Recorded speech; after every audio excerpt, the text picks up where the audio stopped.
você acha desse rolê das cidades de 15 minutos, cara? O conceito da cidade de 15 minutos é você ter todos os usos fundamentais a 15 minutos de distância a pé. Você tem que conseguir fazer tudo a pé. Então, esse conceito ele foi desenvolvido pelo arquiteto Carlos Moreno e consiste basicamente em termos uma estrutura de cidade onde a gente consiga fazer a pé ou de bicicleta em apenas 15 minutos o acesso a serviços básicos, então tendo perto da moradia o trabalho, lazer, educação e saúde, por exemplo. Você vai lá no parque, você vai no lazer, alimentação, tudo você consegue fazer a pé e não necessitar de um transporte coletivo. Bicicleta pode ser um outro caminho também. Eu acho que é interessante a ideia, eu acho que é fundamental essa busca, né, de não ter áreas de moradia só, né, cidade dormitório, né, que tem...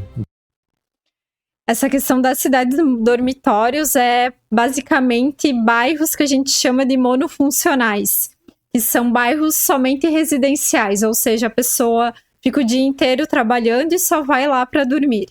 E se foi estudado em diversos meios que esse tipo de estrutura não funciona justamente por isso, porque se tu precisa ir no mercado, na padaria, tu precisaria pegar o carro e se deslocar até outro bairro ou até o centro para acessar esse tipo de serviço que seria básico. Isso vem lá da estrutura da cidade moderna, onde foram criadas as cidades estruturadas em 4 funções principais, que são circular, trabalhar, lazer e morar. Então, se percebeu que isso não funciona, essa separação no território. E se foi entendendo a importância de ter esses bairros diversos, onde se tem esse uso que a gente chama de misto. Além da moradia, se tem essa questão de serviço, educação, lazer e, idealmente, o trabalho também.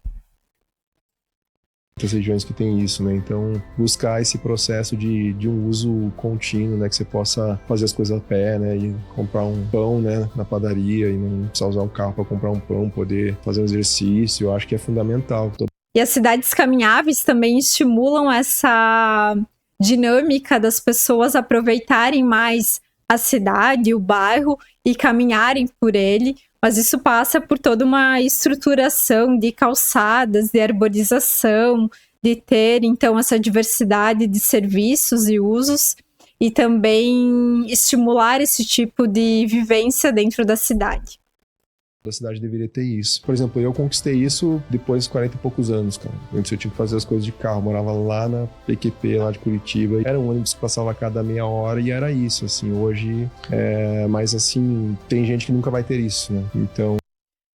se a gente for pensar essa estrutura das nossas cidades atual, é muito diferente e esse tipo de estrutura deveria ter principalmente nos bairros periféricos, que são esses mais afastados, e que as pessoas precisam passar 2, 3 horas do seu dia no deslocamento casa-trabalho, e poderia ser facilitado nesse sentido. Só que, principalmente no Brasil, a gente sabe que nós temos estruturas de cidades segregadas e é muito mais difícil de colocar esse tipo de estrutura em prática, porque precisaria trabalhar toda essa questão, uma questão cultural e estrutural, dessa relação casa-trabalho, principalmente, para mudar esse entendimento do deslocamento e facilitar essa proximidade entre casa e trabalho. Mas nós, como urbanistas, pensamos que seria o ideal para as cidades e seria muito feliz se conseguíssemos colocar isso em prática.